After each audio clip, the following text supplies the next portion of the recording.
What's going on, people? What is going on? You are now tuning in to the Heavy Hitters. Let's get this thing cracking.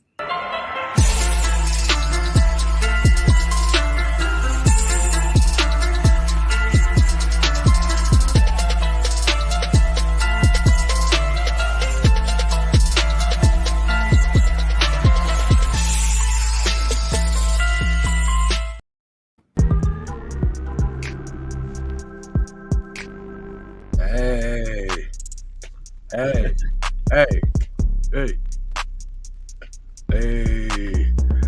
What's going on, people? What is going on? As you already know, this is Wednesday night, which means this is your Heavy Hitters Day. I am your host.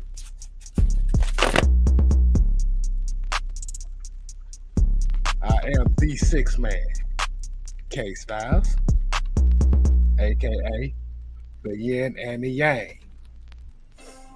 To my stage left, the mad scientist, the Afro Samurai today, Mad Mike Sports. I would take it out, but I don't want to get demonetized, so y'all just get the face. And down there at the bottom, as you already know, this is the minister, the calm before the storm, Jew Talk Sports. We're going to pray over y'all after we destroy y'all. That's what As y'all already hear, we got a different tone for today. Give y'all a little bit of the hip-hop beat today. But Mike, how do we always start this show off, man? We got 3 words for the people. What are those 3 words? Red. Roll.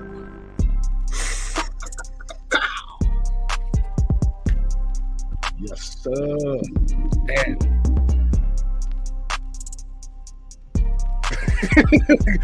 I'm sorry. I saw a comment that made me laugh already. Oh, I gotta give a shout. I gotta get D Kobe the first shout out of the show for this one. He said, "If you start swinging nunchucks, I'm a fall out." Boy. Oh my God. Hey man, you already know how we do, man. We love to have fun up here. And today's roll call also is gonna go with Joseph Thornton, Darnell Partridge, Robert Ponder. We got the Falcon Therapist, that's our homie Juan, Pamela Johnson, William Amy, Big Ant. We got Nathan Floyd. We got Yeezy in the building, Blackberry, Boomer Falcon, Michael Walker, not that Michael Walker, Scotty Robinson, Bobby Boy Zone 3, Pat Norris, RC Plane Building, King Quest, Jamar Gang, John Higgins, Atlanta Nation, Keyshawn Vlad, King Fuego. We got the professor in the building. Y'all make sure y'all show some love for Noah as well. D. Sloan, Sherman Wood. Got my homie Sonia. She already then came in with the energy. She said, "Play for $1." See, she already know the assignment. That's the assignment for the Falcons. Play for $1. We got Prove It, Darian Jr., Brian People. Somebody already said this beat fire as hell. We got Jamarius 58, man. Y'all go ahead and subscribe to his channel, man. That's another Falcon content creator. So y'all make sure y'all show him some love too. And we got Freddie. Hey, I think they vibing with this too. I think this is gonna be the new Heavy Hitters intro song. Hey. This is a blunt smoking song, to be honest with you. All right, man. We're gonna go off in 3, 2. All right, people, let's go ahead and get on with the show, man. As you already know, we always love to have fun. That's why I said you make sure you tune in to the heavy hitters because what? You never know what you're going to get when you see us. You got that right. So, before we get started on these keys to victory, I got a bone to pick with somebody.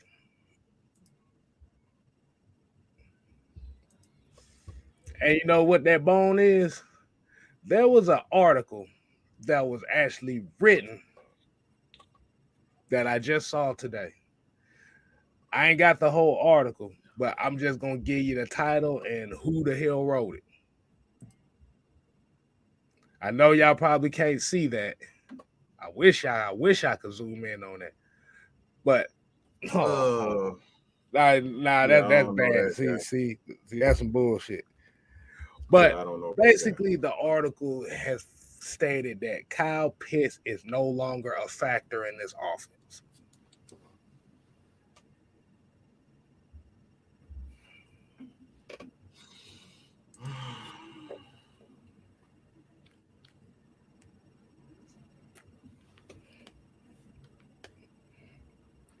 That is my exact face right there when I seen that. I got a question for everybody. Whatever blunts, okay, so it was by heavy.com, aka Heavy on Falcons. This is the name of the group. That deserve a sit your goofy ass down award for that because I don't know what the hell is your ass thinking.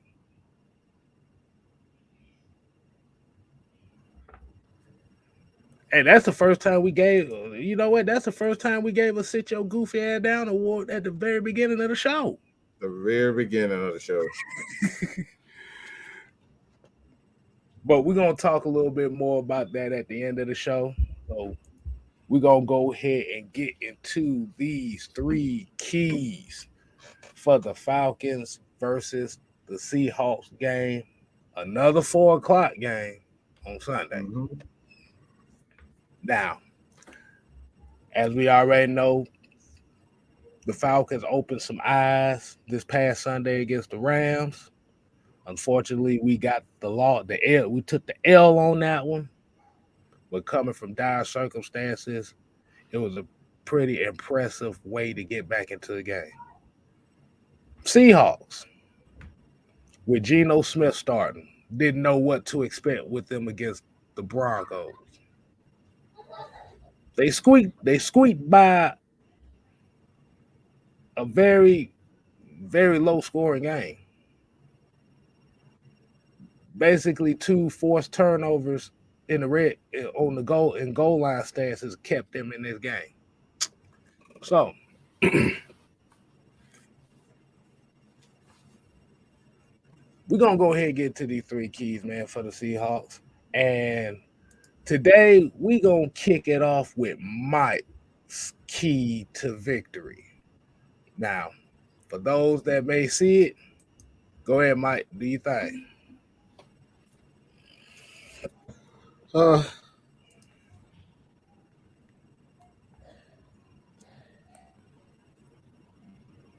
This is actually a question I've kind of answered earlier today.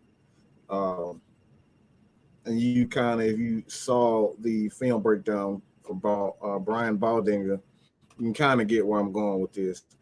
But one of the things when I look at Marcus Mariota and his game is that there's a slight hesitation in him being able to pull the trigger on and trust what he sees. I think there's an issue where he's trusting.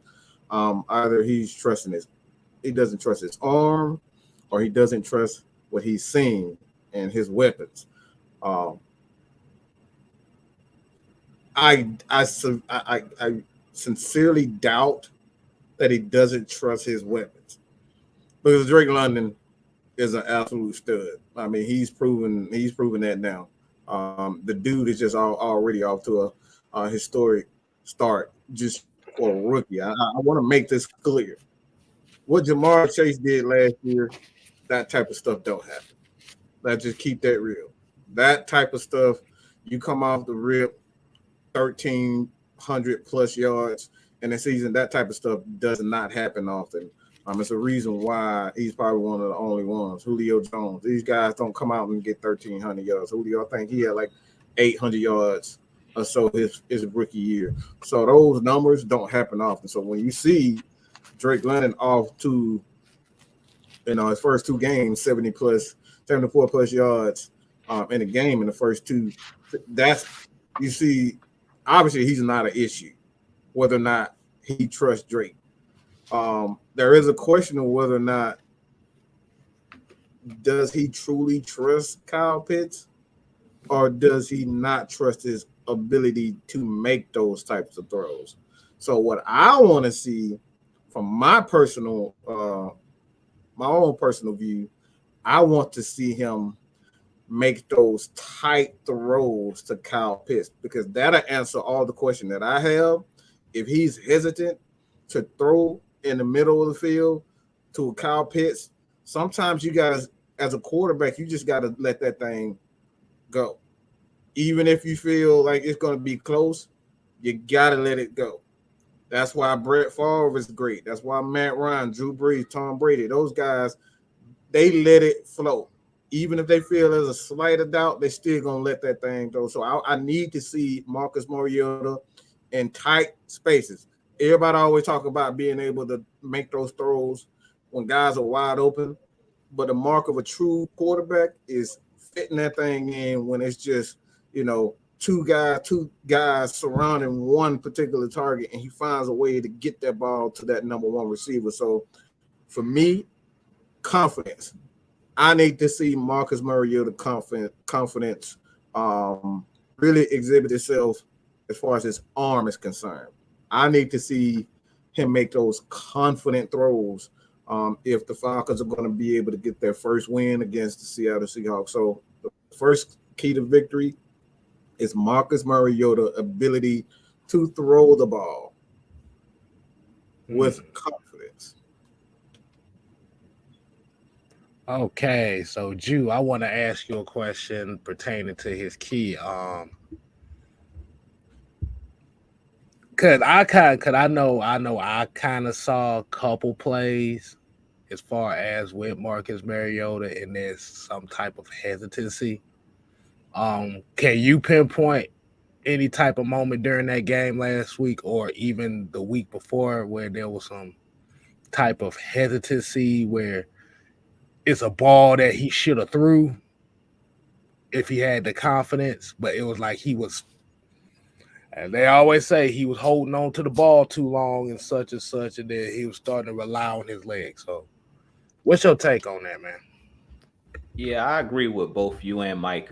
When it comes to Mariota throwing the ball to Kyle Pitts and any of his receivers, I really don't think that he's afraid to let the ball go. I think it's more has to do with chemistry. We always talk about chemistry. The more you play with it's like Matt Ryan and Julio. At certain parts in the game, like they knew each other, like the back of their hand. He knew, okay, Julio's finna break out. He's finna break in. He's finna take it up the field. Like they had that chemistry. So I think that just takes time. Personally, I think he has the most rapport with Drake London. If you look at that touchdown that Brian Baldinger broke down when Drake London scored his first touchdown, that was a tight window throw. When he threw it, if you guys go back and watch it, like the corner could have easily picked it because he threw it like in a very tight window. But you guys know in the red zone, the windows are small, because you only have so much field. So I completely agree with Mike. Kyle Pitts, when he looks covered, he's open. That's what great wide receivers say. Just put it in my vicinity. I'm going to catch it, or it's going to be an incomplete pass. And that's what I think Mike was getting at. It's like Kyle Pitts is going to look covered at times, but he's not covered because of his range and his size. So against a corner, a linebacker, whoever, it's a mismatch. So just give him a chance. You know what I'm saying? Because a lot of the throws, if you look at last game, a lot of his passes are high. He's throwing the ball over guys' head. Like he threw the ball over Drake London's head on one of the passes. But if you look, he's not skipping balls where he's throwing it too short. He's selling balls. So that just means he's nervous about, okay, I don't want to, try to throw it through a keyhole, as I always talk about, trying to fit it in this very tight window. But at times he's going to have to do that and trust his arm. He has the arm talent. So let's let it go. Like, trust it. And trust your receiver. Like, and that's what I talked about with the Brian Edwards when him throwing that pick. To me, for whatever reason, I don't know. Does Brian Edwards have a catch on the season yet? I don't think he does. Does he have a reception? I'm not too sure. Yeah, he caught a couple passes. He caught a couple passes. Okay. Yeah. To me, he has the least rapport with Brian Edwards to me. When I watch him, for whatever reason, it seemed like those guys are not clicking. To me, he has good rapport with Drake London. Cordell Hodge, for some reason, he has good rapport with him. So I definitely need to see him, feed Kyle Pitts. But even when guys are bracketed, you still can throw the ball to them. And that's what me and Mike is getting at. Like, he has to trust it, and he has to I would go to Kyle Pitts and say, I'm gonna throw this ball to you. I trust you, but just don't let it get picked. Whatever you do, if you don't come down with it, make sure the defender doesn't come down with it. And that's something that I always pointed out with Julio Jones and Matt Ryan. Matt Ryan knew if I throw it up, it's either going to be incomplete or Julio's catching this ball. It's not getting it right. You know what I'm saying? And that's what quarterbacks have to have, that comfort. It's like, I got to know that it's not going to be a turnover. It's either going to be a catch for us or we live in to fight another down. And I think once he gets past that, okay, he throws it to Kyle Pitts a couple times in tight windows, and either Kyle Pitts catches it, or if it is an inaccurate ball, if he knocks it down or, turns into the defender, I think he'll trust it a little bit more. But I think it also has to do a little bit with Arthur Smith, which I'll talk about in my key to victory a little bit as well. But I definitely think that Marcus Mariota has the confidence. I think it's more rapport. These guys haven't played long together. Like, I know we say he's been with Arthur Smith. He has, but he hasn't been with these receivers and these tight ends. Kyle Pitts didn't play a lot in the preseason. So they don't have a lot of rapport. That's what I'm looking at. It's chemistry to me. So my thing, as far as with that chemistry side of things, I think this is where they're going to have to script up a few plays early on, like utilize that pistol formation, have Kyle Pitts kind of coming out the backfield, kind of get a little bit of them easy throws to kind of get him into the game, because the one thing this offense kind of needs, and like you said, and Kyle Pitts is actually doing his job. A lot of people ain't talking about, even though he doesn't have as many receptions as you would like, he's doing his job because everybody else is eating off of his back. They scared of Kyle Pitts, so they're going to put their defense on Kyle Pitts or put their eyes over there. But I just feel like I think the creativity, they're going to have to kind of utilize Kyle Pitts, kind of throw a little bit of those swings and screens out the backfield or something. Like I said, utilize that pistol a little bit more, because, like I said, you want to keep him. You want to keep him going. You want to keep him going. You want to feed him. That, and if you want to feed him like a lot, that's the best way to do it. And then it's gonna open up so much for the middle of the field for him. But I like that, Key, man. I like them takes on that, man. Hey, you get a couple of these comments on that take. How do y'all feel about that take about Mariota? Raymond Elder here says the attention that Kyle Pitts gets also opens up the running game. That's good. That's correct on that one.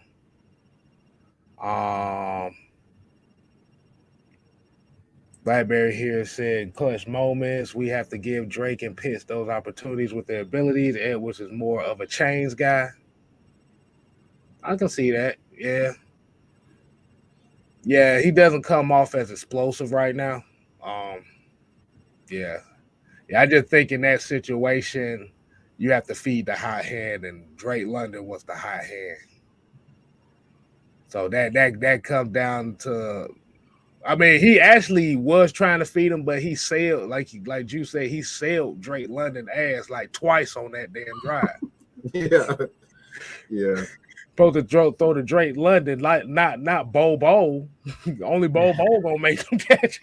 Bobo ain't making no catches. He was throwing that thing he was throwing that thing so high. Drake went up to jump, and it's like, oh, okay, that's going out of bounds. Ain't nobody catching that. So exactly.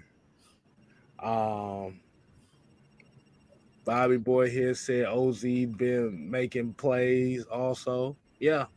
Like we said, everybody's been eating off of Kyle Pitts' attention. And if y'all looked at the interview with Kyle Pitts, and he plainly stated himself, he's like, hey, I'm not worried about it, dog. My time is coming. Mm-hmm. And that's leadership right there. That's leadership for a young guy. Yeah. It's already off to a good start. Mm-hmm. Because Kyle Pitts getting a pass interference call on the sideline. I wish they would have did something with that drive. But getting a pass interference on the sideline like that,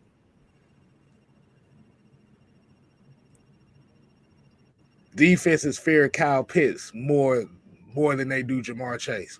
Let's just I said that right now. Mm-hmm. But definitely appreciate a few of those comments, man. So we're gonna go ahead and get into key number 2, and I'm gonna go ahead and take my key into number 2 here. And what this key is actually going to do is it's actually going to set up.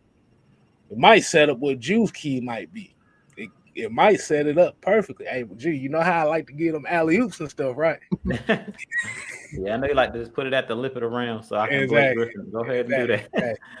Okay, so my K-Styles key to this game is basically going to be stop hanging around the bakery. What that mean? I want to see if anybody want to get what that means. Stop hanging around the damn bakery.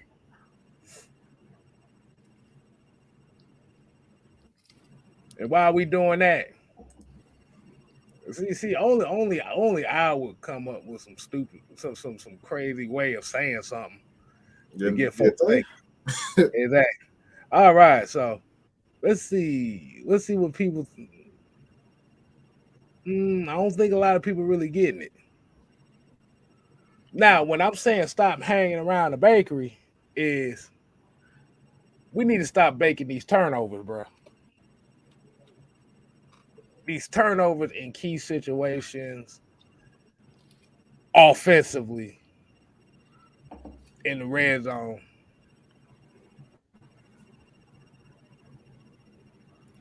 It really is the difference between us being 0-2 and 2-0. And I'm going to give a shout out to one of my favorite YouTubers who I kind of got the idea of using this for, and that is the Chiseled Adonis with his crazy ass. But yeah, turnovers in the red zone. And I kind of count false start penalties and stuff like that as turnovers as well, because you're literally turning over momentum, getting false starts, holding calls, procedure, illegal shift penalties. These are kind of like turnovers to me, because those are momentum breaking plays in the red zone.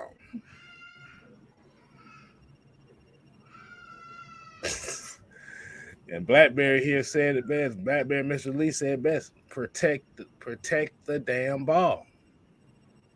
Protect the damn drives.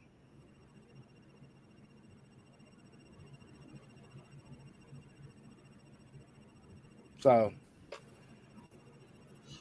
Why? I'm about to say, so my question, I'm gonna let Mike go ahead and answer this question on it as well. I want everybody to put their thoughts on that key as well. Is Mike, where do you think a lot of these procedure penalties that we've been getting in the red zone. Where do you think this is coming from? Do you think it's coming from guys thinking too much? No, I think guys are just way too anxious. Um, I think guys are just like for once, you got to understand for these offensive linemen, they're not accustomed to attacking. They're accustomed to backing up. This offense is constantly attacking. So when you go from a offense that's always backing up, waiting for pass protection or waiting for Matt Ryan or waiting for a defensive lineman to come into them, rather now you have to switch mindset. No longer am I going backwards most of the time. I'm going forward. I'm attacking. So a lot of these guys are anxious. Chris Lindstrom, anxious. Caleb McGarry, anxious. We know Jake Matthews love to hit people. All right, you saw the screen pass. We end up, I believe he dropped it. I think he dropped the ball didn't get there or something like that. But we had a screen pass where we went up. It might have been a procedure pass. I forget what it was. But it was a screen pass. Jake got out. I think we got a few yards out of it. But a lot of these guys are anxious to get up. So they're so quick. They're so ready to get into the defender because, like I said, these guys like to hit. You go to look at Caleb McGarry in college. He's a guy that loves to hit. Chris Lindstrom loves to hit. You know, Chris Dahlman, that's one of his strengths is running game. Elijah Wilkinson, I just throw him off as I ain't gonna say positive. I'll just say he's trying. All right, he's trying. All right, I'm gonna be positive. Bless his heart. Bless him, Jesus. Bless him, Lord. But he's trying. He hasn't. Look, I'm gonna say this about Elijah Wilkinson. He hasn't done anything great, but he hasn't done anything incredibly terrible. Also, he does his job. All right, so he get praised for that also. But Jake Matthews is another one of the offensive linemen that love. Again, he's a guy that loves to hit. So when you have that mindset, a lot of these guys just anxious to hit somebody. Cordero Patterson, every time he get hit, he stand up, start whispering to the defender, the smiling, and like they love contact. So you got that mentality, man. They get anxious. So I think that is Arthur's. I think that's one of the things with Mariota too that he kind of have to bring them down a little bit. A lot of these guys just like they just tough, man. And with tough guys, they love hits. They love to be in the middle of stuff, and I think that's the problem with that. They're just way too anxious. Because the penalties were from 8 the first game to 5 the first game, so it's not the penalties. Like I said, it's the timing of the penalties, but for the most part, I think these guys just anxious. What do you feel about that, Drew? Do you feel like it's this anxious mindset that's kind of been the problem in those situations? I think guys are pressing a little bit. Like in the Rams game, when you had Cordell Patterson, they were talking about that in the chat when he caused the interception where he ran out the backfield to make the catch and he basically bobbled it. I think he kind of just took his eye off the ball. You know how they always talk about receivers, look it all the way in before you start looking down the field to try to run with the ball. I think he was trying to look at making a big play because he knew we were down in the game and everybody's so amped up and anxious. I think that could be, some of the issues with the turnovers. And then sometimes it's just not your day. I mean, the ball just bounces a weird way. Like, what was the chance that, CP drops that ball and the defender's right there, like to almost get a pick six with it. So it's just like, sometimes it's just not your day. The ball's just not bouncing your way. But I think the guys are pressing. I think at some points, when the game is kind of getting out of hand, you start pressing a little bit. You start to try to do a little too much. But that's what we've seen with CP. He dropped the routine catch. Usually you never see him drop the ball, but at certain points in the game, you start to feel like, okay, I need to make a play. I need to make a play. And sometimes that's how you overthink. You know what I'm saying? So I definitely think that these guys are going to be okay. But I think that's what's really going on is everybody's trying to make a play or sometimes you try to do a little bit too much. And that's why you hear Dean Pease always talk about we need all 11 guys to do their job. Don't try to make a play. Just do your job. If you do your job, the play will be made. Prime example is on the block punt. If you guys listen to the interview with both Lorenzo Carter and Troy Anderson, he basically was just like, I was covered up by two people. Lorenzo Carter was like, I was just, covered up by two guys, and then I just seen a flash go right by me, and it was Troy Anderson, coming up with the block. And then he was in position to pick the ball up and run it into the end zone. So that just goes to show you, if everybody does their job, the plays are going to be made for you, basically. Like, how many times last year where we said guys were in position, they just dropped the ball? Eric Harris, we seen him numerous times last year. Dean Pease dialed up the right play. He was in perfect position to make a routine interception, a routine play. And I can point to last Sunday. I don't think a lot of people remember in the end zone, AJ Terrell dropped an interception. He had an opportunity to make an interception in the back of the end zone where he got off of his guy and went into the back of the end zone. They tried to throw it to Cooper Kupp. He could have intercepted the ball. I mean, and we've seen that like twice already, even in the first game when we talked about Jalen Hawkins. He did the same thing AJ Terrell did. He faded back. He felt it. There was nobody in the flat. He backed up a little bit, and he had a chance to make an interception. So these guys are in the right position. They just got to start making the plays. And that's why I say I'm not too worried about this team, because we've talked about it. We know when Dan Quinn was here, how many times did we see in that last season when Dan Quinn was here? It's like blown coverage, guys wide open, guys on the ground. Like, we're not seeing that with this group. We're seeing guys in position. They just got to finish the plays. Ooh, boy. Hold on. I want to hit this comment up right quick. I saw Scotty Robinson, but Kenan Moss actually, he hit a comment here that I want everybody to get their takes on, right? Just for a little bit. So I swear I saw Caleb McGarry throwing dudes out the club during the Rams game. Yeah, he a dog, man. Caleb McGarry.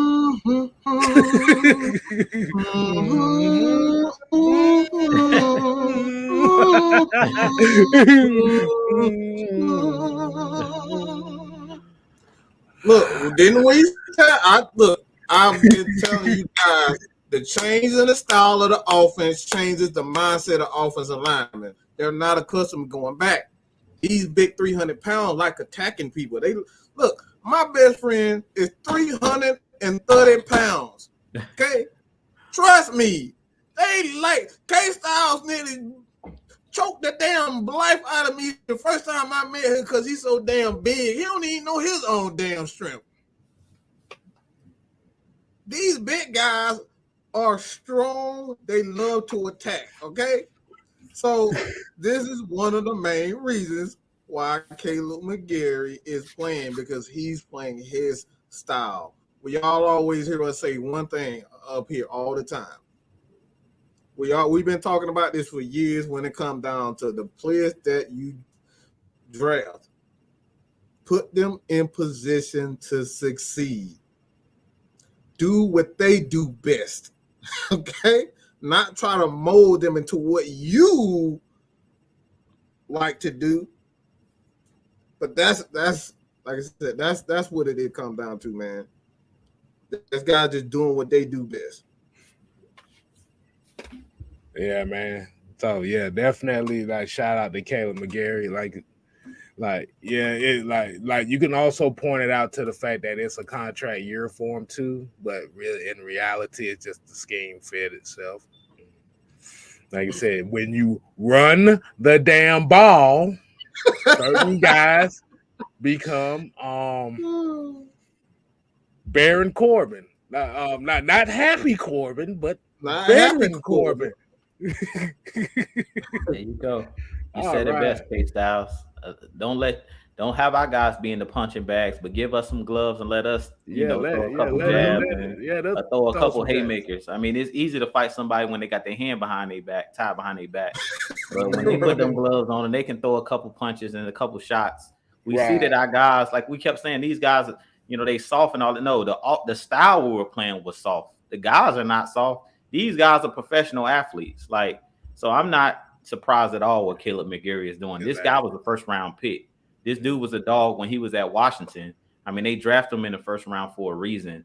But like we said, give these guys a chance to be aggressive. When you let these guys be aggressive and not be so passive, backpedaling the whole time, I mean, if you're getting attacked backpedaling all day, you're gonna look weak too. But if I let you, let these guys go head up and let him go forward, we see Caleb McGarry, he can do some things when you give him, like we said, put them in positions to succeed, give these guys a chance to do what they do best. And we've seen that with a number of players. Isaiah Oliver, McGarry, all of these guys look better. We told you guys, these guys are going to look better when you change the offense and you give these guys a chance. We call them the big uglies for a reason down in the trenches. Let these guys do what they do best. And that we said, muddy up the game. We call it mucking up the game. Let's muck this game up. You don't have as much talent. You don't need a lot of talent when you out there just mucking the game up, making it, slowing the game down. And that's why I talked about tempo last week. Make them play your style. Throw them dirty draws on the stage. That's the type of offense we got. Oh my God, man. Hey, man. Big Ant said it best here, man. Kidney shots will take down any fighter. Hell, if you look at an MMA fight, them damn kicks to the thigh. Playing up. Woo! Jesus Christ. Yeah, them kicks to the thigh, boy, will take anybody down. You take somebody's base. Oh Lord, I shouldn't have said that because look who done popped up and I said draw. Yeah, I knew that. I was just waiting for it to happen. Exactly. But let's go ahead, man. Let's go ahead and get to the final key of this matchup, and we're gonna let the minister bless us with his key to victory. Y'all make sure y'all go ahead and like, comment, subscribe to not only Mad Mike Sports, not only Six Man K Styles, but Jew Talk Sports as well. So go ahead, Jew, man. Go ahead and bless us with your key, man. I was weak, K Style, because I thought you were about to say, go ahead and put some fire in the chat like last week. Yeah. Put some fire in the chat. No. We gotta wait for you to give us the word first. We gotta get the word first. Most definitely. Well, go ahead and throw that key to victory up there, K Style, so they can see what we're gonna be talking about. The third and final key. There it go, man. Put some fire for everybody. Put some fire in the chat. Yeah, but as we were talking about a little bit earlier, and I said I was gonna talk about this during the last key. Brian Baldinger, I was like, he stole our thunder a little bit by him putting that that clip of that film on Twitter today. He kind of stole our thunder, but I'm kind of glad he put it out there. If you guys got to see it on Twitter, I shared it on my page. Mike shared it. If you guys didn't get a chance to see Brian Baldinger, he does great breakdowns of different teams and players. And he talked about Cordell Patterson. He talked about Drake London, and he talked about Kyle Pitts. Those guys as a trio. And he showed the touchdown that we scored in the red zone, Drake London's first touchdown. So I talked about it. We got to capitalize in the red zone. That's going to be this key to victory. If we would have done this in the first two games, every time we got down in the red zone, if we would have scored touchdowns, we would have blew the Saints out because that Mariota fumble really came back to bite us. In this last game, we had that missed field goal early in the game where if you score a touchdown right there, you set the tone because we got the ball first, if I'm not mistaken. We drove down the field, and then Younghoe Koo missed that field goal. And that already kind of turned the tide and swung the momentum to the Rams right away because they're getting ball first at half. Plus, we didn't score on the first drive. So we weren't able to control the tempo, as I talked about. My key to victory was last week. So the Rams kind of jumped out to that lead on us because we didn't capitalize. So in this game, we got to score touchdowns in the red zone. And the reason I said that Ball, kind of stole our thunder is because I was going to talk a little bit about Drake London and Kyle Pitts, that I feel like we got to do more bunch formations. I think Arthur Smith, I understand what he's saying. The ball will find Kyle Pitts when it finds him. But if you guys go and watch Brian Baldinger, he showed a play where they were playing off 10 yards off of Drake London, and late in the game, Arthur Smith made an adjustment where it was almost like a hot route where Marcus Mariota hiked the ball, popped straight up, and just threw it out there in the flat right to Drake London, and he got 10 yards. He ran, hurdled a guy, and got 11 yards like that. That was like the easiest offense you can run. And this is something that K Styles was talking about early. And I believe it was the first key to victory, where you said you got to just get the ball to Kyle Pitts any way you can get it to him. If it's a screen, if it's just a quick short, you pop up, he's on the outside, just throw the ball to him. If they playing off, you got to let that man touch that football. He's too good of a talent, has way too much talent. And we know he can run out the catch. He's the unicorn. He can do everything. He's a wide receiver, running back, whatever you want him to be, Kyle Pitts can do it. So you got to get him the football at all costs, because he's one of the best players, if not the best player on your offensive side of the game. So you can't just have him out there as a decoy. So I definitely think if you guys go look at what Baldy kind of showed in the clip, we have to do more, to me, in the red zone when those, when everything gets tight down in the red zone, like when you're in the 10 or the 15, you got to stack those guys up on top of each other. So I would have Drake London, Kyle Pitts, as Baldy showed in his video, on the same side of the field, and have those guys do all kind of like rub routes, anything to get these guys open. Because if you guys notice with the Rams, everybody's talking about AJ Terrell. He's not playing well. AJ Terrell hasn't been playing well this year, the first 2 games. It's not that AJ Terrell is not playing well. They're scheming against him. If you go look at the Rams, one thing that I love about Sean McVay, he understands angles, and he runs a lot of rub routes. If you guys watch Cooper Kupp, he lines up everywhere, but they run a lot of rub routes, which gives him space. Mike always talks about that space on offense. That's something that for our Atlanta Falcons, we got to take a page out of their book, the Rams book, and these guys that understand you got to take advantage of pick plays, all of that. You got to take advantage of that. Kyle Pitts is a really big guy. Drake London's a really big guy. Corners are not going to be able to run through those guys doing pick plays and things of that nature. So you run those bunch coverages or those bunch routes so that it makes it harder on those corners to play that tight man coverage. So I think that that's something in this game. If you're going to throw the ball when you get close in the red zone, stack those guys, in those bunch formations, and it'll create space for a guy like Kyle Pitts, for a guy like Drake London. If you're trying to force the ball to them, don't allow them just to bracket, Kyle Pitts, where you're just lining them up on the edge of the line like a tight end, where it's easy for a linebacker or a corner and a safety to bracket him. Make it harder for those guys to bracket him. And I don't think that Arthur Smith so far has been doing a great job of, we're going to find a way to get him the ball, even if that means he did it late in the game, but I think he has to do a little bit more of that, especially in the red zone. I don't really care between the 20s, because we're moving the ball fine. It's when we get in the red zone where we've kind of been struggling, and Mariota is kind of scared to throw the ball in those, tight situations, because we haven't been running a lot of rub routes. We've seen when we finally stacked those guys on top of each other, Mariota let that thing go, and Drake London had an easy walk-in touchdown. So we got to do a little bit more of that. But scoring touchdowns is going to be the name of the game in this game against Seattle. If you score touchdowns, we easily could be sitting at 2-0 if we would have capitalized in the red zone these first 2 weeks.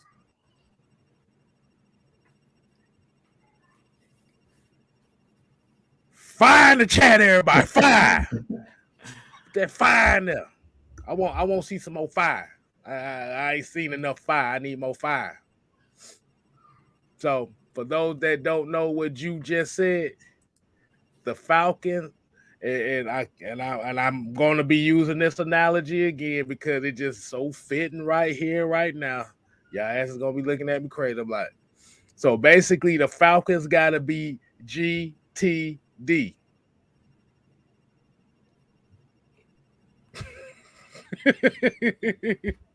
No. That's how that's the touchdown, man.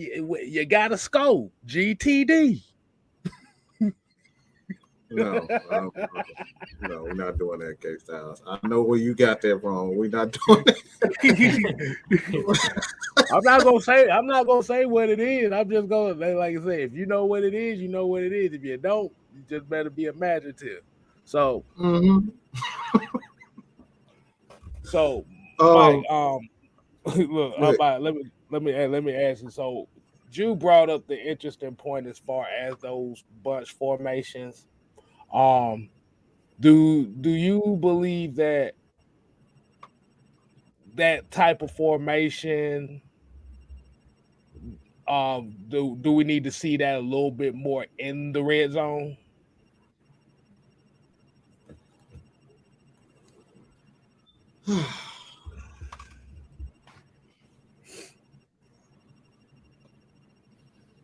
It's kind of difficult for me to say because I think we've been doing a good job as far as the passing is concerned in the red zone. I just think we just make too many mistakes. Like we had a lot of off, like a lot of plays where I think we was in the red zone, Parker Hesse, I believe it was Chris Lindstrom jumped off. So we had opportunities. We only had 4 opportunities in the red zone, but 2 of those were negated. So I think we're doing good in the red zone. I don't have a problem with the play calling at all in the red zone. I think where you is more so saying is between the 20s. I think that's where we need to utilize those trap plays and those. I just had a complete brain fart, but those plays and you know how Tom Brady likes to use, he'll use his wide receivers to open things up for Gronk. They'll go out and 5 wide receivers, 5 wide set, and 4 wide receivers, but the 5th guy, obviously tight end, is in the middle of the field, and they will spread things out, and it will force team to go one-on-one. I think that's more so what the Falcons have to do if they want to get the ball to not Drake London, but Kyle Pitts. Those are the things you have to do. Spread it out, put them in the slot, and it'll force them to either put a safety, DB, or a linebacker. And obviously, we know that's a mismatch for them. So I think they need to do that, spread it out a little bit more. I love the pistol formation because it's difficult for the defense to kind of gauge whether or not it's a speed or power. Because of the tight ends, types of tight ends and wide receivers that we have, it's kind of hard to get a gauge on which formations that you can kind of combat that with. Because if you come out in a dime or nickel personnel, I just say dime personnel to try to combat or combat their speed. Well, guess what? They're gonna pound the ball and run up the middle. So I think the pistol formation is I think it's perfect for the Falcons, but if they want to get the ball, obviously, I think they just need to spread it out, get the ball, and go to a hurry up pace, get Pitts the ball, get them going early. That's the quick and the best way to do it. Because, like you said, you can throw screens out there, you can throw those smoke screens out there, and that you get guys involved quick. But my only thing with those smoke screens and those quick passes, you got to understand these are big guys. Them little guys gonna go at their knees, and that's kind of that right there scares me when I got a 6'4" Drake, 6'6" Kyle Pitts. Them little DBs and them little linebackers gonna be going at their knees to try to take out their knees. So I like what the offense is, but I'm just gonna trust the process. So I wouldn't necessarily change anything. Right. Because there was actually a particular play. That kind of caught my eye last week. I'm trying to remember what quarter it was at, but it was one of those red zone opportunities. And it kind of goes back to what Mike was saying in his key as far as the confidence in Mariota and ripping the ball in there where it needs to be at. It was actually an opportunity for Kyle Pitts to actually score on a hook route. But he had hesitated just for a split second. And he panicked. Because what that was the one where he tried to high point at the Kyle Pitts. That he threw too late. Like if he actually would have ripped it at the time that it was there, he actually didn't have to high point Kyle Pitts. Kyle Pitts was open on the hook route. And this is kind of what we talk. This is kind of what the theme of tonight's show is about taking those opportunities and running with it. This is the Falcons' Achilles heel right here. is not taking advantage of the opportunities. I want to throw that out there just for a little bit. Mm-hmm. But let's go ahead and get a few more of these comments here, man. See what the people thinking on that. Weezy B said, yeah, Jew got the baptism at his best. Mm-hmm. Isaac Crown said the benediction by Jew. Hey man, shoot, I told y'all, man. When you got a minister, the word is real.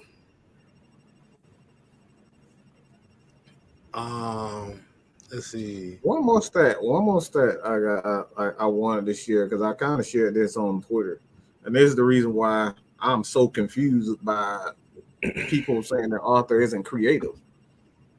The Falcons are scoring 26.5 points a game right now in the first two games. I just that in itself. You don't score 26 points in a game without being creative and actually having a good game plan and calling good plays. That doesn't happen.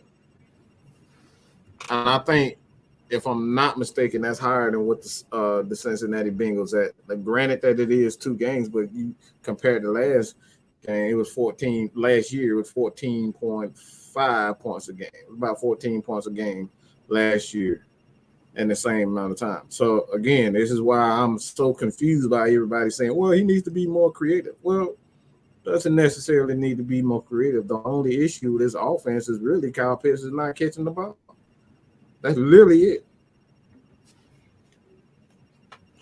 Okay, so my question to both of y'all would be on that is it more so that the people think that he's not creative, or is it the fact that his offense doesn't pertain to what the NFL is all about nowadays? Dude, you got to get this one. Ooh, boy. Well, what I'll say is this when it comes to the Arthur Smith. I like his offense. I think he's been creative. My only gripe that I'll have is on certain situations. You know how we talked about critical tackles and everybody laughed? Well, when it comes down to these critical situations, the only gripe I had in this last game was when he tried to run up the middle when it was like when we went forward on that 4th down in the middle of the field. And the only reason I had a gripe about it is because this won't the Saints. You know, we played the Saints. We made them they turned into the Sukihana. Well, we were just running up the middle all day with GP. Yeah, so we could do that. But my only gripe was, why would you run at Aaron Donald and Ashawn Robinson? Like, that's disrespectful. Like, these are 2 of the best. Like, that's their strength. Like, my thing is take advantage where you can take advantage. Like, we weren't having success running the ball up the gut. That was my only problem with his play calling last week. Other than that, I really had no gripe. That was the only gripe that I had. But as far as him being creative, I think he's creative because this offense looks like a totally different offense. Last year with Matt Ryan, if you guys go back and look, we didn't run a lot of pistol. Like, they're doing that because of Marcus Mariota. And that's what we said. One thing that I can respect about Arthur Smith is he understands I'm going to do what, best suits the players that I have. As we always talk about, as Michael's saying, put these players in position to succeed. Arthur Smith understands that. We see that because we're seeing a lot of pistol. Like in that first game, when Mariota actually fumbled at the end of the game, we were like, well, dang, maybe he fumbled because he'd been in the pistol and the shotgun the whole game. So if you look at our offense, a lot of people is like, they're running this gimmicky style offense. Well, we're running this offense is because that's what fits Marcus Mariota's style. That's kind of what he did at Oregon. That's kind of what he likes to do is run out and get out on the edges. And we're kind of running that RPO. We tried to prepare you guys during the offseason. We told you, you're going to see a lot of RPO, and it's going to look a lot like similar to the Tennessee Titans with Ryan Tannehill, is because we know that Marcus Mariota is going to want to move his legs, use his legs and be able to use a lot of play action. We've seen a lot of play action shots deep down the field. You're seeing a lot of Marcus Mariota with the RPO.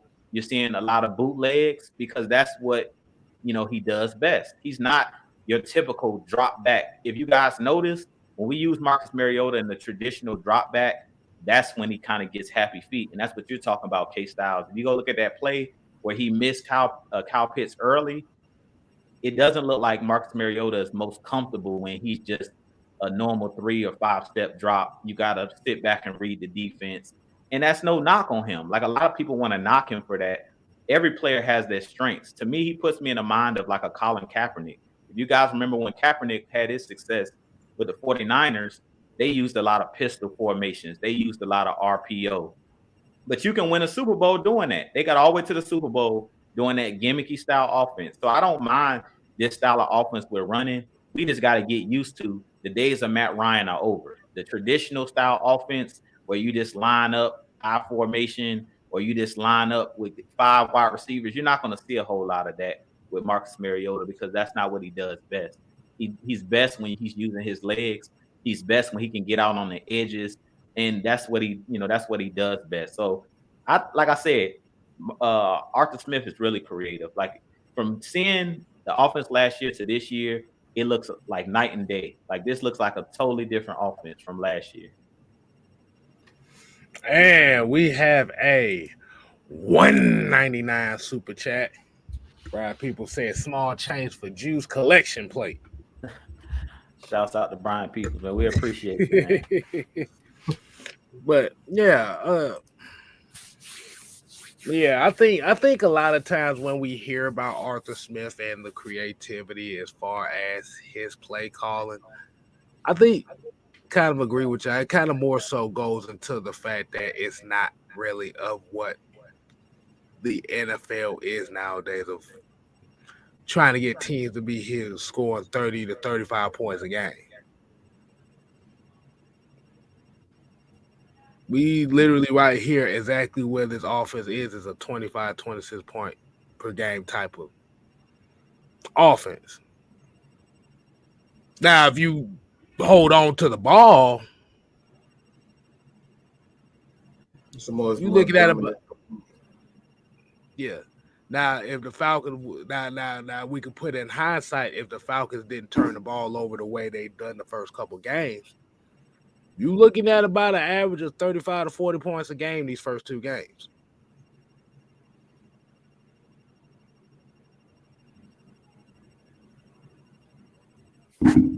Come down to taking care of the ball, people. They doing whatever they want on offense. Whenever they want, however they want, the type of routes they want to run, from running the ball up the middle, the outside, the Falcons are doing any and everything they want to do to anybody. This is a top 5 defense in the Saints and a top 15 defense in the I think they have the second most sacks the Rams did last year. So this is a team, both of those teams are great defensive teams. So you can't sit up here and say, well, this means nothing. Like, if they're doing that to the best teams, the Falcons are going to destroy Seattle. You heard what I said. The Falcons are going to destroy. If they're doing that to the Saints, and which the Saints gave up 3 points. They gave up before they went on that little run with the Bucks. They couldn't score. They gave up 3 points. 3 points in like the first 3 quarters or so. So the Saints are a very good defense. That's very good. The rumble in the swamp. I was about to say before the rumble in the swamp. Rumble in the swamp. Right. Before all that nonsense happened, they were doing a good thing. They were doing their thing on defense. So you can't tell me that this offense doesn't work if they're pretty much running through the best defenses. So that's only a matter of time. It's like talent level is going to take. The talent level is going to become a factor at some point when you're playing teams that are not as good as the Rams, not as good as the Saints. Seattle, who the hell is scared of some fucking Geno Smith? I mean, my bad, man. I didn't mean to curse, but it's Geno Smith, bro. Who's afraid of Geno Smith? Let's just keep that real. Ain't nobody scared of no Geno Smith, man. All right? And the backup ain't no better. Drew Lock. Look, that man don't even deserve that name. He need to be he need to be the question mark man on the WWE screen. It's like who's that? They got a black screen with a question mark on it. What he say? He's a red rooster in the NFL. That's what he is. That's the Brooklyn Brawler. That's exactly what he is. Yeah. So I'm not worried about that. So the expectation is we are expecting the Falcons to win this game against Seattle. So that is what we are expecting. Like you said, Seattle really doesn't pose it like I know the main matchup everybody's gonna be looking at is DK Metcalf versus AJ Terrell. But it's Geno Smith. That's all I gotta say. That's all we gotta say on that. Geno Smith, man. Drew Lock got the perfect name for a backup quarterback. He got that bench locked down. That's what he got. Well, he locking that clipboard down real good. But anything else y'all got on y'all mind? Any matchup y'all looking forward to seeing? Just a little quick outer right quick. Any type of matchup y'all looking forward to seeing? It's tough, man. I mean, I really don't have any matchups. That's crazy. Like any matchups that I'm really looking at, other than you guys know I always watch, the trenches. I just feel like if whoever wins the trenches gonna win this game. I do think that the Seattle Seahawks, they got that home field advantage. The noise there in Seattle. I think that factors into this game for our offensive line of no false start penalties. You guys being, on one accord as far as guys understanding we might have to go silent count and stuff like that. And I think that could be a problem in this game, but it's not really any particular matchups necessarily that I'm looking at. I think you said a good one, DK Metcalf versus AJ Terrell, but we played a lot of zone in the last game. So are we really going to see AJ Terrell lock up against DK Metcalf, or are we going to try to play that we're going to keep everything in front of us and let Geno throw us the ball because we know he's going to make a mistake at some point? You know what I'm saying? I think that's going to be the game plan. That's just a little sneak peek. I do think that's going to be Dean Peace's game plan. It's like just keep everything in front of you and make Geno Smith throwing tight windows because I know, he's going to end up throwing an inaccurate pass. I really think that's going to be Dean Peace's game plan. I don't think you're going to see in this game like a lot of man-to-man coverage. I expect Dean Pease to say, keep everything in front of us and make Geno throw in the tight windows, and eventually he's going to make a mistake. Make them go the long route, long drives, nothing cheap, nothing deep, no quick DK Metcalf, 60-yard bombs or nothing like that, or a Tyler Lockett bomb. We're going to keep everything in front of us, 2 deep safeties, and just make him, nickel and dime up and down the field. Eventually he'll make a mistake. I think that's what we're going to see.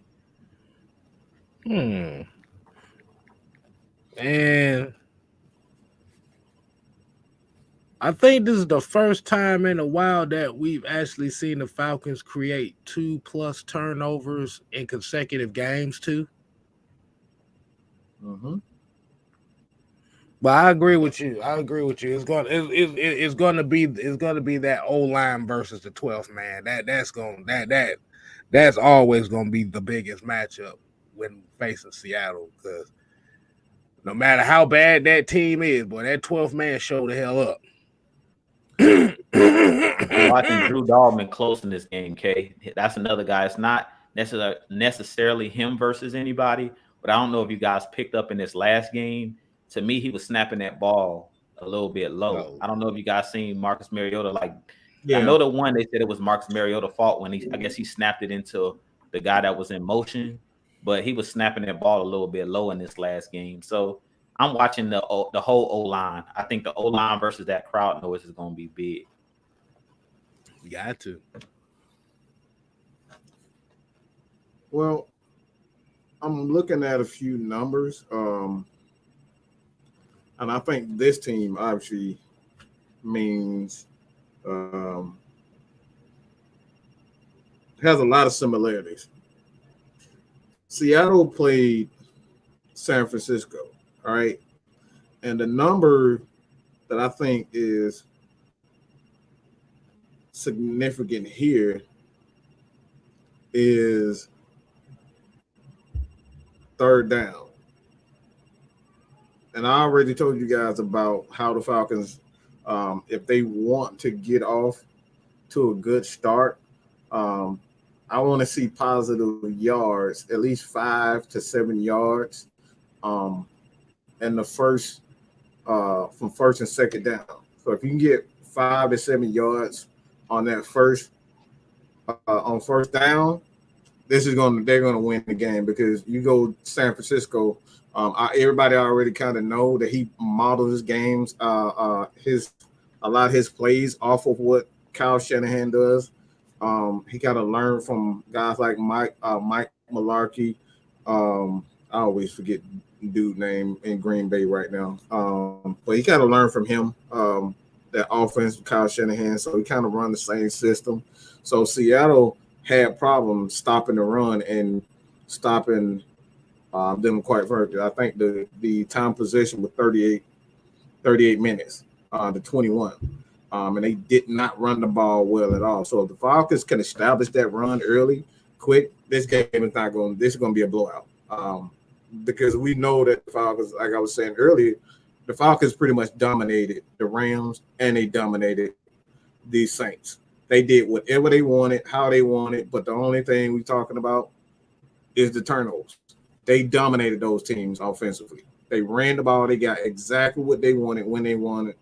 But if they can establish that run early, it's going to be a blowout. I don't even care about they can yell and scream, but you run the ball, you keep getting first downs, you keep getting positive yards on first and second down, you don't have to worry about third down. Hey man, let's go ahead. Let's go ahead and let's go ahead and wind the show down on that right there. I think that was definitely something. Let's go ahead and we gotta end it off right.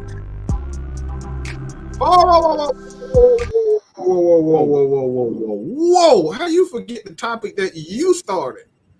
Oh, you started it. What's wrong with you, K-Style? What is wrong with me? Hold on. Hold on. Let me. Oh yeah, that's right. The heavy on Falcons, goofy motherfuckers. Yeah, yes. These two. Gotta get your take on that. Oh my god, bro. Said Kyle Pitt.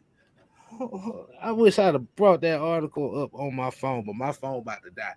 So basically, it's saying that Kyle Pitts is no longer the top dog in this offense because he felt like the Falcons have not been looking his direction.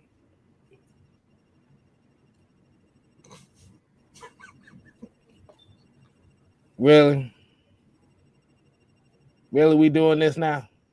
This is exactly the problem that we always say is trying to come up with articles that are defensive amongst not only the Falcon fan base, but the organization in itself.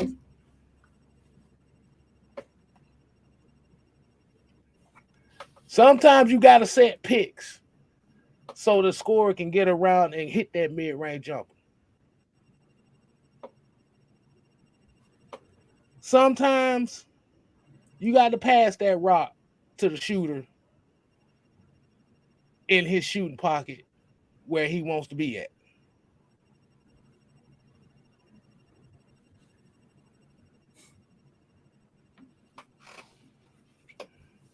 Kyle Pitts is the alpha dog in this offense because the defenses are pertain to stopping him. This is what opens it up for Cordero Patterson to be CP. This is what opens up for Drake London to have 160 yards receiving in the first two games. This is what opens up for Cordero Hodges to be the second leading receiver on this team. This what opens up for Mariota, Tyler Algier, Cordell Patterson, Avery Williams. This gives them the opportunity to run the damn ball.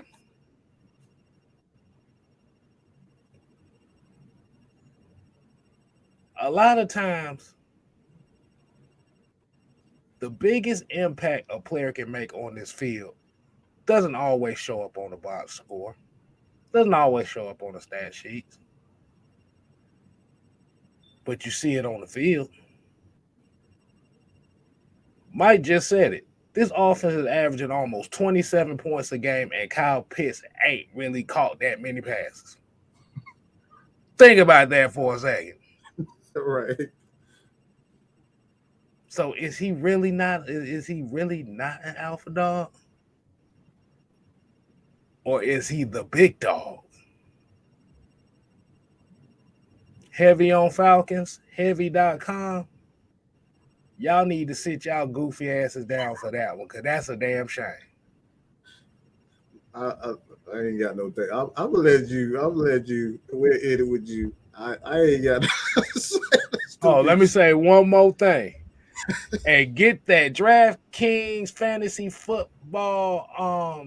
Get that out your damn head, because this is basically the essential problem of it. Is everybody is mad that Kyle Pitts ain't winning them no fantasy football games or no DraftKings games. That's why Arthur Smith said we here to win football games. We not here to win fantasy football games. If that's the case, I'll force it to Kyle Pitts 13 times a game.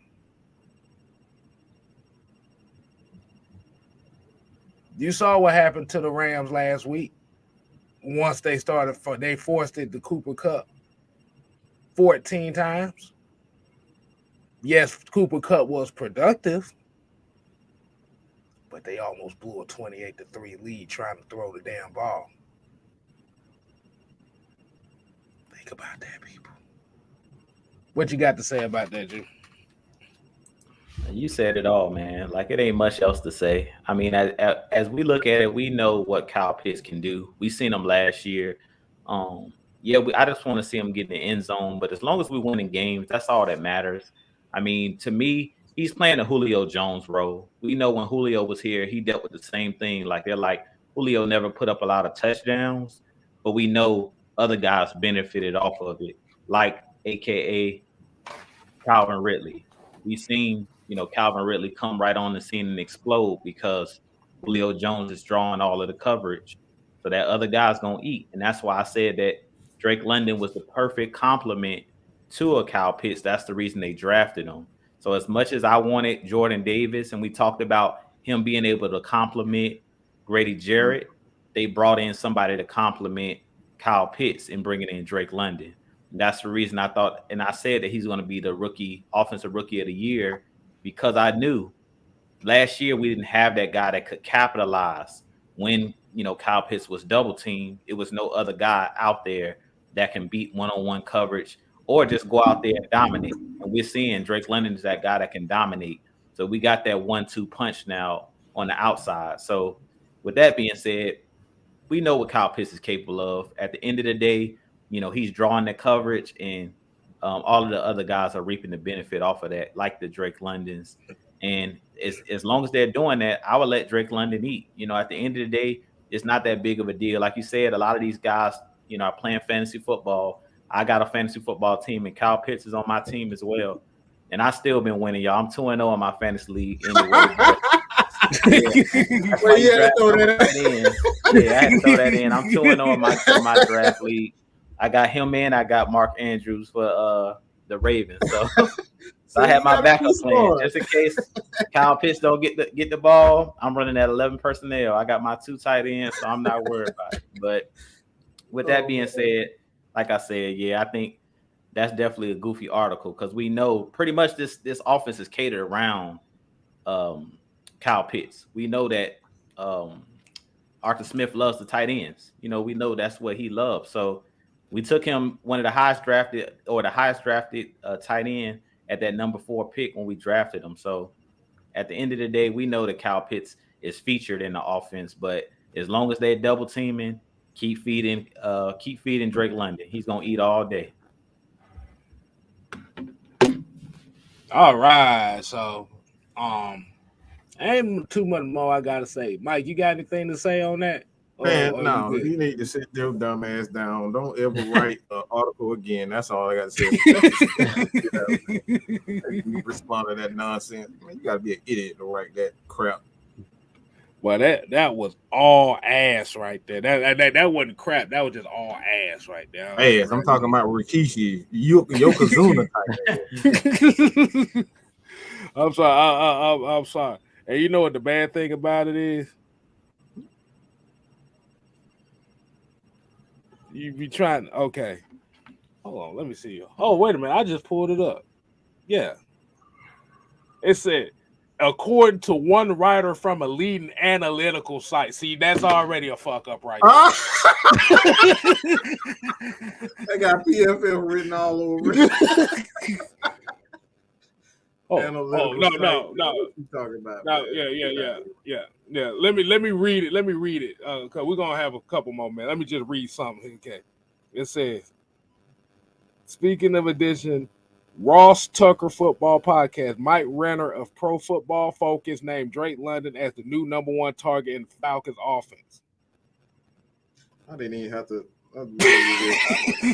I told you. I look. I didn't know it. Y'all brought it. Y'all PFF will get y'all. Yeah, PFF is gonna lead y'all to jump off a bridge trying to chase a damn raccoon or something, bro. That's some bull. It says Renner believes London is really a perfect fit for Arthur Smith's offense, and honestly, kind of like absurd Kyle Pitts as the top dog in the offense. Like Mario looks his way instead of Pitts' way more often than not. It said Marcus Mariota has grown comfortable zeroing in on London when dropping back to pass. The disparity between targets was broken down by Josh Larkey and Jordan Vanek of the 33rd team. See, you know what? Let's go ahead and end the show before I really start getting mad. So basically, that whole article was written by a bunch of motherfuckers counting numbers. All right, let's go ahead and end the damn show before I'm really gonna get in them right here.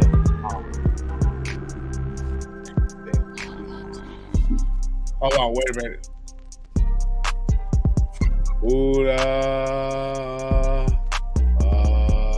Okay, we good. All right, people, man. We definitely appreciate you tuning in to the Heavy Hitters. As you already know, man, we come through, man. We want to give y'all the knowledge. We want to give y'all our thoughts on these games. And we learn from y'all as well. So, y'all make sure y'all go ahead and hit that like button. Make sure you go share this content with the people. Share it with your mama. Share it with your friends. Share it with your co-workers. Share it with your side chicks. Share it with your dogs, babies, whatever. Get Mike to that 10K spot. Get you to that 2K spot.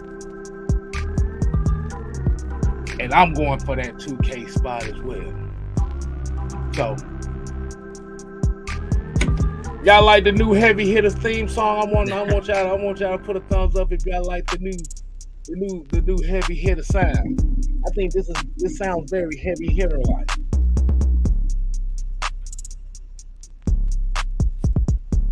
Oh, Mike bringing out the It's gonna be in my rap video. My rap video gonna be like this.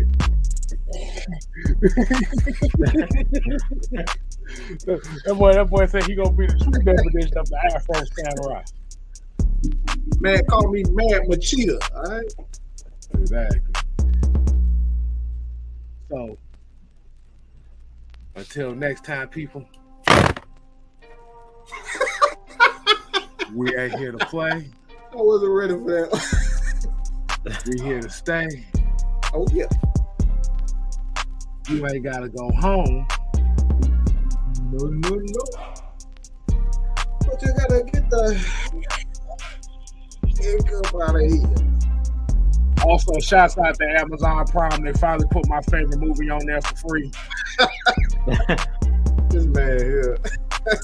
If y'all know what movie I'm talking about Drunken Master by the Jackie Chan movie Drunken Master. We finally got on there for free. Shout out to Amazon. Deuce.